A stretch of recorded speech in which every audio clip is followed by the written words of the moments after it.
మీకోసమే ఎదురు చూస్తున్నాం. ఇంత ఆలస్యంగా వచ్చారే? కొద్దిగా ఆలస్యమైంది, ఏమనుకోకండి. మంచి ముహూర్తం చూసుకుని బయలుదేరేసరికి ఈ టైం అయిపోయింది. ఇక నుంచైనా నా కొడుకు జీవితం ఆనందంగా సంతోషంగా ఉండాలనే ఆశతో మంచి ముహూర్తం చూసుకుని బయలుదేరాం.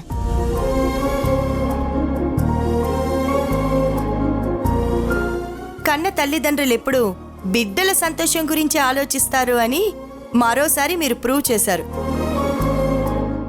నీ చేతులతో మొదటిసారి మీరు పసుపు దంచితే ఆ తర్వాత అందరం కలిసి పసుపు దంచి పెళ్లి కార్యక్రమాల్ని మొదలు పెడదాం. దాక్షాయిని గారు, ముందుగా మీరు మొదలు పెట్టండి. నీరజ, నువ్వు కూడా తీసుకో.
నేనిప్పుడే వస్తానండి. అలాగే.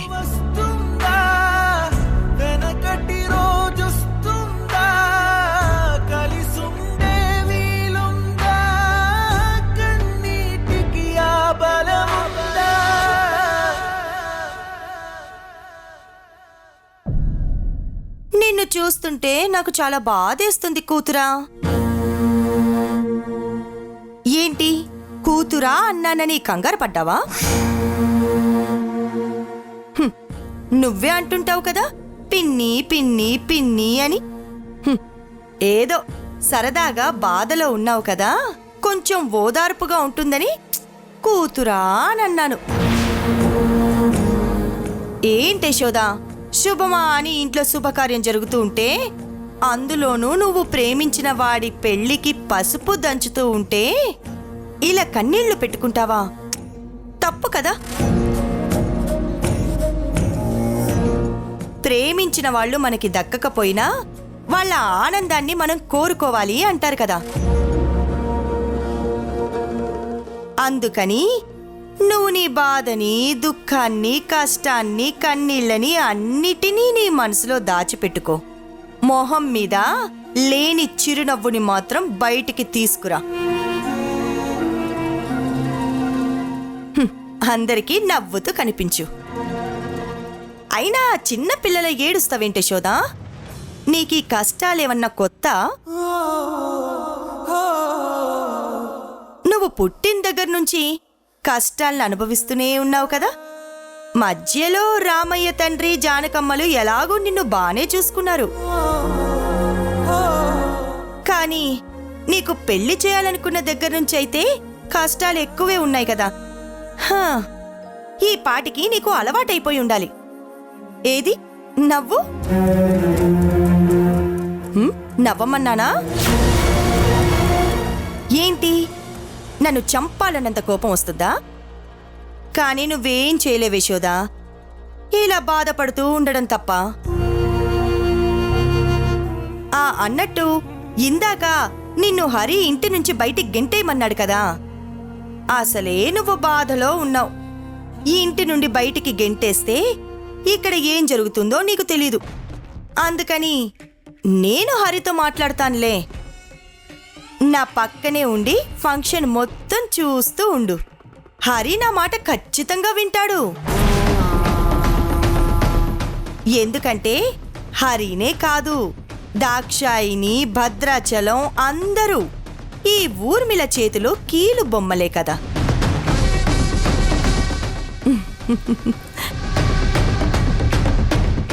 ఇంకా చాలా ఆపండమ్మా, చాలే ఆపేయండి. ఊర్మిళ, పసుపు దంచడం అయిపోయింది. మనం కార్యక్రమం మొదలు పెడదామా? అలాగే దాక్షాయిని, వెంటనే మొదలు పెడదాం. నేను వెళ్తాను.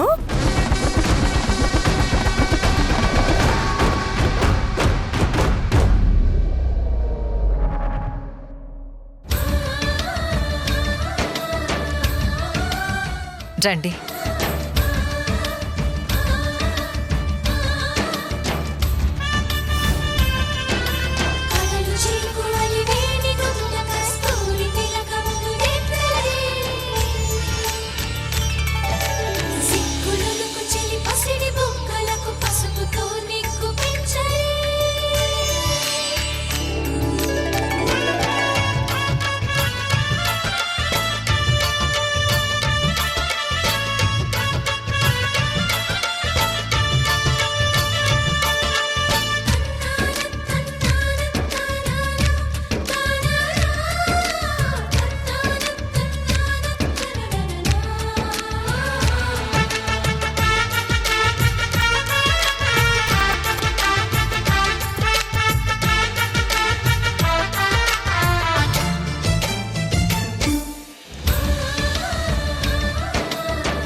హరి, ప్రణవి, మీరు రూమ్లోకి వెళ్ళండి.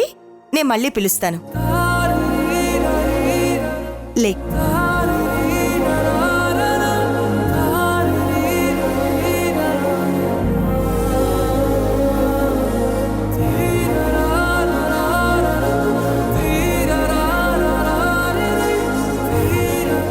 మీరు రూమ్లోకి వెళ్ళండి, మళ్ళీ పిలుస్తాను. పదండి.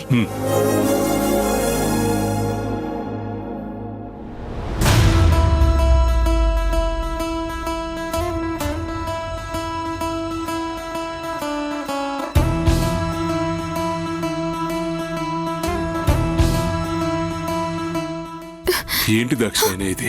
అత్తయ్య, అసలు ఏం చేస్తున్నారు మీరు? ఆ ఊర్మిళ వల్లే కదా ఈరోజు మన హరికి ఇలాంటి పరిస్థితి వచ్చింది. అదంతా మర్చిపోయి మీరు ఇంటికి ఊర్మిళ చెప్పినట్టు ప్రణవి హరిల పెళ్లి చేయడానికి, పసుపు దంచడానికి మీరు రావడం ఏంటి? అది కూడా మేళ తాళాలతో. అసలు ఏం జరుగుతోంది అత్తయ్య? మీకేమైనా అర్థం అవుతోందా? ఇదిగో, నాకంతా అర్థం అవుతుంది. నాకంతా తెలిసే చేస్తున్నాను. నీకు హరి పెళ్లి గురించి చెప్దాం అనుకున్నా, కానీ నీ గురించి ఆలోచించి చెప్పలేదు. హరిని నువ్వెంతగా ప్రాణంగా ప్రేమించావో ఆ విషయం నాకు తెలుసు కాబట్టి, అందుకే ఈ పెళ్లి గురించి నీకు తెలిస్తే బాధపడతావని చెప్పలేదు. అత్తయ్య, ఊర్మిళ ఎలాంటిదో మీకు తెలుసు. ఆ ప్రణవి ఊర్మిళ మనిషి. హరి ప్రణవిలు ప్రేమించుకోలేదన్న విషయం మీకు తెలుసు. ఆ ఊర్మిళ ఆడమన్నట్టు ప్రణవి ఆడుతుందని మీకు తెలుసు కదత్తయ్య. కానీ హరికి ఇవేమీ తెలియదు కదా. గతం గుర్తులేక హరి ఆ ఊర్మిళ ప్రణవి మాయ మాటలు నమ్మి వాళ్ళు చెప్పినట్టు వింటున్నాడు.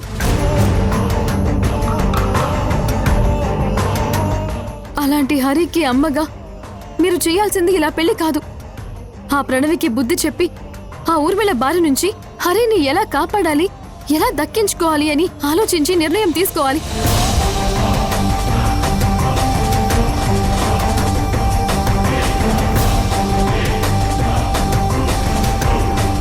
అన్నీ తెలిసిన మీరు ఇలా మౌనంగా ఉంటారని నేను అనుకోలేదు అత్తయ్య.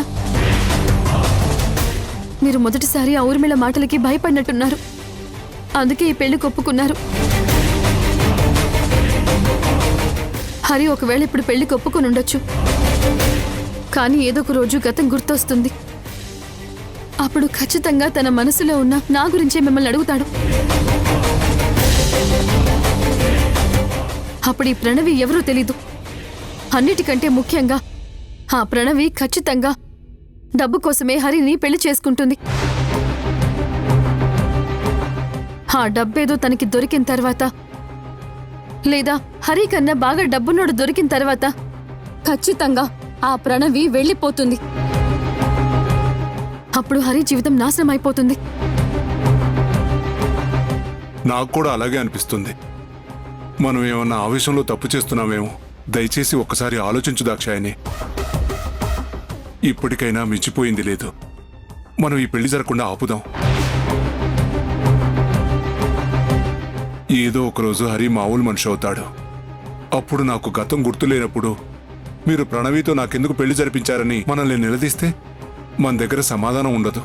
ఇంకాపుతారా? ఎప్పుడు ఏం చెయ్యాలో ఎలా చేయాలో నాకు బాగా తెలుసు. మీ ఇద్దరూ ఈ ఒక్క విషయంలో కాస్త మౌనంగా ఉంటే మంచిది. సరే, మీరు నా మాట వినట్లేదు. కానీ అసలు హరిని పెళ్లి చేసుకునే అర్హత ఆ ప్రణవికి ఏముందనుకుంటున్నారు అత్తయ్య? ఒకే ఒక అర్హత ఉంది. అదేంటో చెప్పమంటావా? తను కన్నెపిల్ల, నువ్వు పిల్ల తల్లివి. ఇది చాలదా?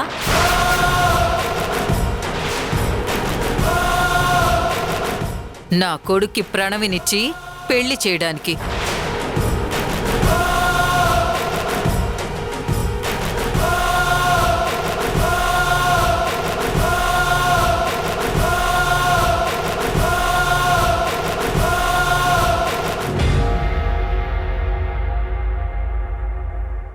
దాక్షాయని, యశోదని ఇలాంటి పరిస్థితుల్లో చూస్తుంటే నాకు జాలి, బాధ అనిపిస్తున్నాయి. ఇప్పుడు మన అబ్బాయి పసిపిల్లాడితో సమానం. చూస్తూ చూస్తూ పెళ్లి పేరుతో వాడి గొంతుకొస్తున్నామేమో అనిపిస్తుంది. ఒక్కసారి ఆలోచించు.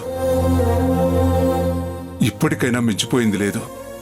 పెళ్లిపీటల మీద పెళ్లిళ్లే ఎన్నో ఆగిపోతున్నాయి. మనం ఇంకా పసుపు కొట్టే దగ్గరే ఉన్నాం. నేనిప్పుడు యశోద వైపు మాట్లాడటం లేదు, నీ వైపు మాట్లాడటం లేదు. కేవలం మన అబ్బాయి భవిష్యత్తు గురించి ఆలోచించి భయంతో నీతో మాట్లాడుతున్నాను. పెళ్ళనేది ఒక్కసారి జరిగిన తర్వాత సరిదిద్దుకోలేని పెద్ద తప్పు అవుతుంది.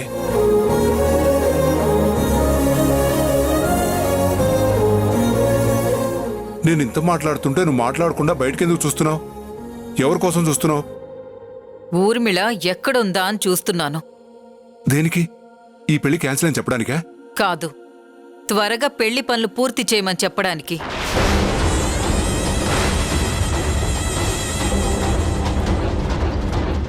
నువ్వు మారవా దాక్షాయిని? ఎంత చెప్పినా మొండిగా ఉన్నావేంటి? దయచేసి పెళ్లి ఆపేయ్. ఇదిగో, ఈ పెళ్లి మాత్రం జరిగి తీరుతుంది. మీరు ఎన్ని చెప్పినా సరే నేనొక నిర్ణయం తీసుకున్నాను. ఆ నిర్ణయం నా బిడ్డ భవిష్యత్తుని బాగు చేస్తుందని నమ్ముతున్నా.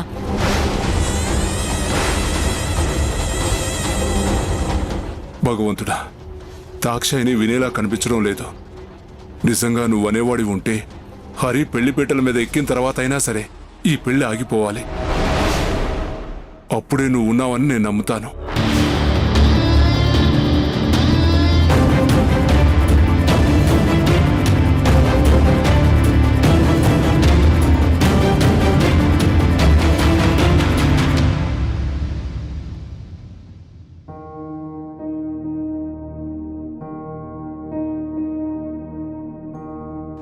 తను కన్నెపిల్ల, నువ్వు పిల్ల తల్లివి. నా కొడుక్కి ప్రణవినిచ్చి పెళ్లి చేయడానికి.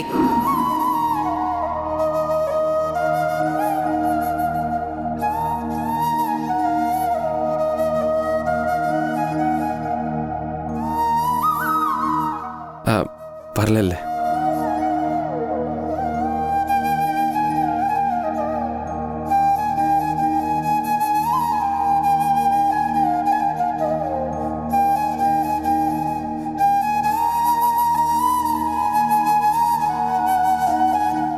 చాలా బాగున్నావు హరి. యా, నువ్వు చెప్పింది కరెక్ట్. రండత్తయ్య.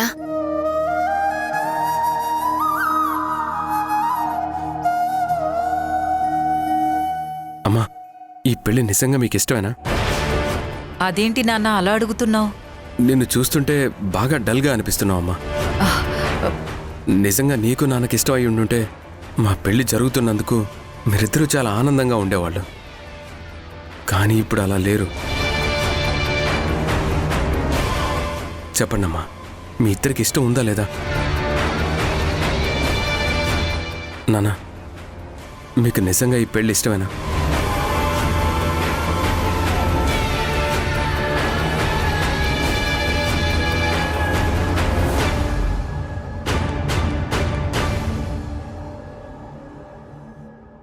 చెప్పండి నాన్న, మీ ఇద్దరికి ఇష్టం ఉందా లేదా? చెప్పండి. మాకెందుకు ఇష్టం ఉండదు నాన్న? ఇష్టం ఉండబట్టే కదా ప్రణవిని కోడలిగా ఒప్పుకుంది, మీ ప్రేమను అంగీకరించింది.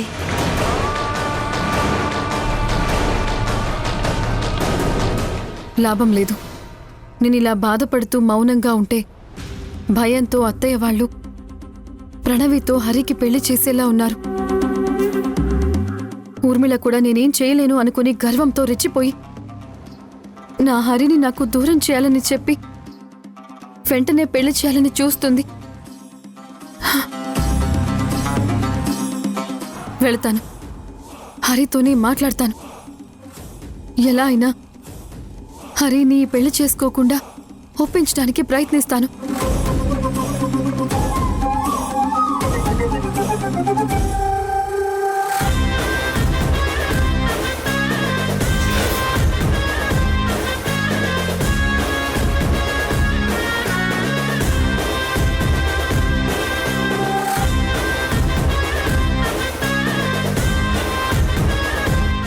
ఎందుకొచ్చావు లోపలికి? నువ్వు బయటికెళ్ళు ముందు. నేను వెళ్ళను అత్తయ్య, హరితో కొంచెం మాట్లాడాలి. ఏం మాట్లాడాలి? హరి, దానికి ఛాన్స్ ఇస్తే ఏదేదో వాగుతుంది. మనమిప్పుడు ఆనందంగా ఉండాలి కానీ దాని మాటలకి మనం డిస్టర్బ్ అయ్యే బాధగా ఉండకూడదు. దీని మాటలు వినాల్సిన అవసరం లేదు. ఊర్మిళ ఆంటీకి చెప్పి నేను యశోదని బయటికి గంటిస్తా. ఒక్క నిమిషం ఆగు ప్రణవి, తనని మాట్లాడినివ్వు. ఏం మాట్లాడుతుందో చూద్దాం. అది కాదు హరి. ఉండమన్నాను కదా. చెప్పే యశోద. నేను నీతో కొంచెం పర్సనల్గా మాట్లాడాలి.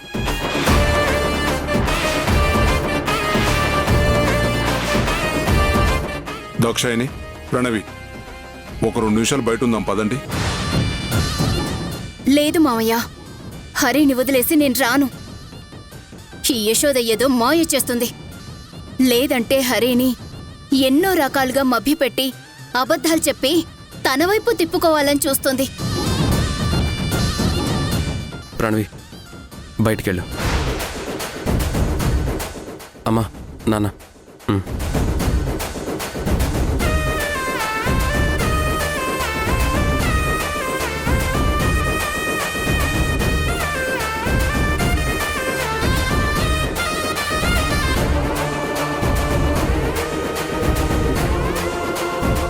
చెప్పే యశోద, ఏం మాట్లాడాలి? ఇప్పుడు మన ఇద్దరమే ఉన్నాం. ఇప్పటికైనా నిజం చెప్పే యశోద. ఎందుకు నన్ను ఇలా టార్చర్ చేస్తున్నావు? నేను నీకేం అన్యాయం చేశానని చెప్పు. హరి, నేను నీకెన్నోసార్లు చెప్పాను మనిద్దరం ప్రేమించుకున్నామని, కానీ నువ్వు నన్ను నమ్మడం లేదు. అయినా సరే జరిగిందేంటో నీకు చెప్తాను. నువ్వు నా జీవితాన్ని ఎలా మార్చావో చెప్తాను.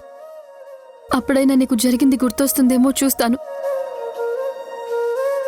హరి, నేను చిన్నప్పటి నుంచి మా అన్న వాళ్ళ దగ్గర పెరగలేదు.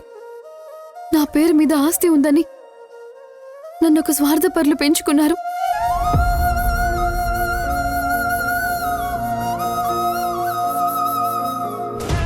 ప్రణవి ఇల్లరా. మీరు బయటికి ఎందుకు వచ్చారు? యశోదని లోపలెందుకుంచారు? యశోద హరితో ఏదో పర్సనల్గా మాట్లాడాలంట, అందుకే మమ్మల్ని బయట ఉండమంది. అప్. అలా మాట్లాడతానంటే మీరెలా వచ్చేశారు? ఊర్మిళ, మా అబ్బాయి మా అందరినీ బయటికి వెళ్ళమన్నాడు.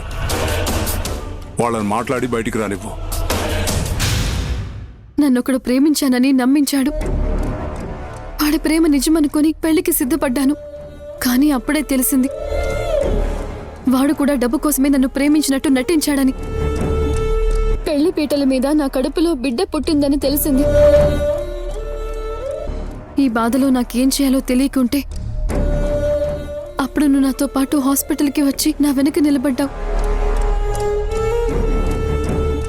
ఆ రోజు నువ్వు ఈ చేయి పట్టుకున్నావు. ఇప్పటిదాకా వదలలేదు.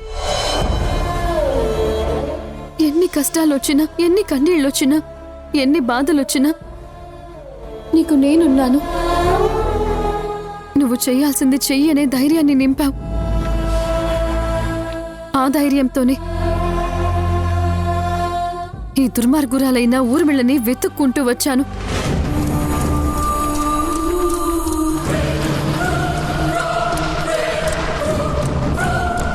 ఆ ప్రణవి డబ్బు కోసమే నిన్ను ప్రేమిస్తున్నట్టుగా నాటకమాడుతోంది. నువ్వు నన్ను పెళ్లి చేసుకోకపోయినా పర్వాలేదు హరి. తనని నమ్మి ఆ ప్రణవి మెళ్ళలో తాళి మాత్రం కట్టొద్దు. కావాలంటే నీ కాళ్ళు పట్టుకుని బ్రతిమలాడతాను.